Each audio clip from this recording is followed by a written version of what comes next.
आप देख रहे हैं मुजफ्फरनगर रेडियो समाचार बुलेटिन। अब पुराने जमाने का रेडियो नए अंदाज में। कोविड मरीजों के उपचार के नाम पर तय रकम से गुना वसूली करने के गंभीर आरोपों की झंडी के बाद अब स्वास्थ्य विभाग को अपना कर्तव्य निभाने की याद आई है। मुख्य चिकित्सा अधिकारी डॉक्टर महेंद्र सिंह फौजदार ने बुधवार को बताया कि कोविड-19 निजी चिकित्सालय के संबंध में आ रही शिकायतों के मद्देनजर निजी चिकित्सालय Ivan hospital Bhopa road, Bharat hospital Roorkee road, heart care emergency centre town hall और डिवाइन हॉस्पिटल रुड़की रोड को नोटिस भेजकर स्पष्टीकरण मांगा गया।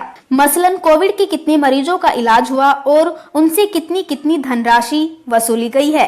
लोगों को उम्मीद थी कि मुख्यमंत्री के शहर में आगमन के दौरान कोविड अस्पतालों में चल रही लूट खसोट का संज्ञान लेकर बड़ा कदम उठाएंगे, मगर सीएम ने प्रशासन द्वारा दिखाई गई तस्वीर के बाद कुछ भी देखना मुनासिब नहीं समझा। चलो देर से ही सही, स्वास्थ्य विभाग ने नोटिस जारी कर यह तो स्वीकार किया कि कोविड उपचार को निर्धारित रकम से कई गुना वसूली की शिकायतें हैं। अब देखना यह दिलचस्प होगा कि निजी कोविड अस्पताल किस तरह कागजों का पेट भरते हैं।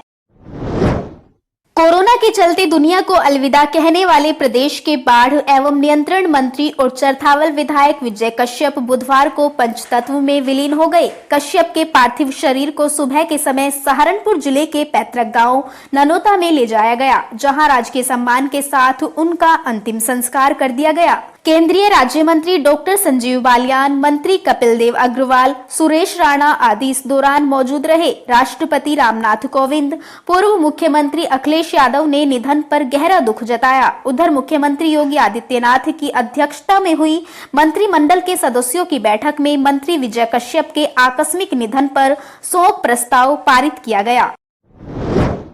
कोरोना का आंकड़ा बुधवार को झटके के साथ नीचे आ गया। आज 174 लोग ही कोरोना पॉजिटिव पाए गए। सबसे ज्यादा 65 केस एंटीजन टेस्ट में आए हैं। प्रशासन के हिसाब से पिछले 24 घंटे में कोरोना 2 लोगों की जिंदगी भी निकल गया। 441 कोरोना संक्रमित स्वस्थ होकर अपने घरों को लौट गए। जिले में अब 3852 एक्टिव केस रह गए हैं।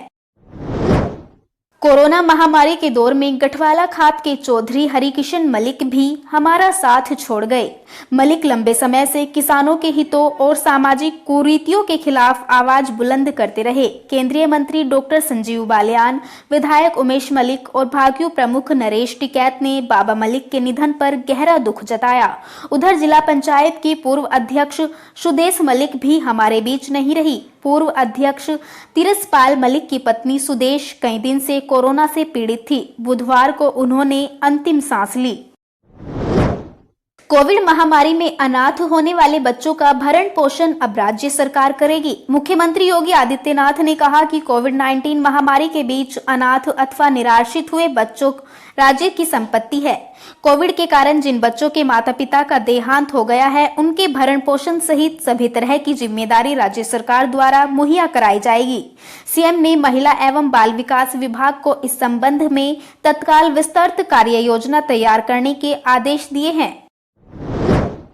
नई मंडी के अलमासपुर में युवती की नृशंस तरीके से हत्या कर शव को खाली प्लाट में फेंक दिया गया। दरअसल बिजली फिटिंग का काम करने वाले रणधीर सिंह सैनी की बेटी काजल सैनी मंगलवार देर रात घर से कहीं चली गई थी।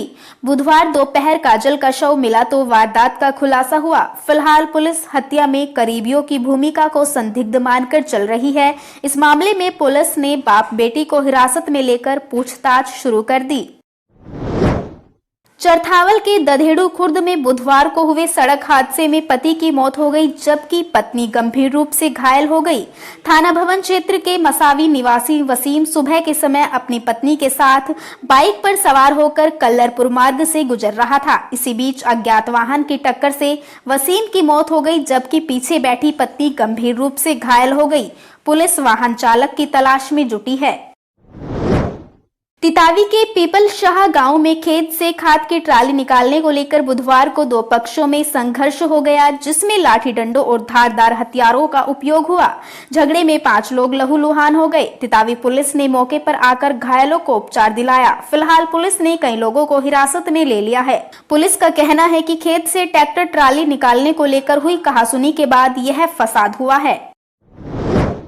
रिमझिम बारिश के चलते जिले में बुधवार को मौसम सुहाना रहा। बारिश के साथ चली ठंडी हवाओं से लोगों ने गर्मी से राहत की सांस ली। देश के कई राज्यों में आए ताउते तूफान के चलते जिले में सुबह से रुक रुक कर शुरू हुई बारिश देर रात तक चलती रही। मौसम विभाग की माने तो गुरुवार को बारिश होने की संभावना है।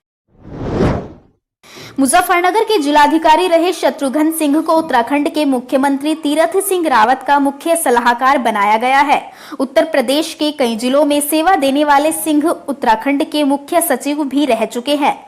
फिलहाल शत्रुघ्न सिंह मुख्य सूचना आयुक्त थे। सिंह ने कल ही इस पद से इस्तीफा दे दिया था। इस्तीफा स्वीकार होने के बाद अपर मुख्य सचिव ने बुधवार को शत्रुघ्न सिंह को मुख्यमंत्री का मुख्य सलाहकार नियुक्त करने का आदेश जारी कर दिया। आप हमारे इस रेडियो समाचार को सुनने के बाद हमारे चैनल को सब्सक्राइब करना ना भूलें। साथ ही इसको शेयर कर बेल आइकन पर भी क्लिक करें। अब आप दिन भर की खबरें हमारी वेबसाइट www.muzaffarnagarBulletin.co.in पर भी देख सकते हैं। धन्यवाद।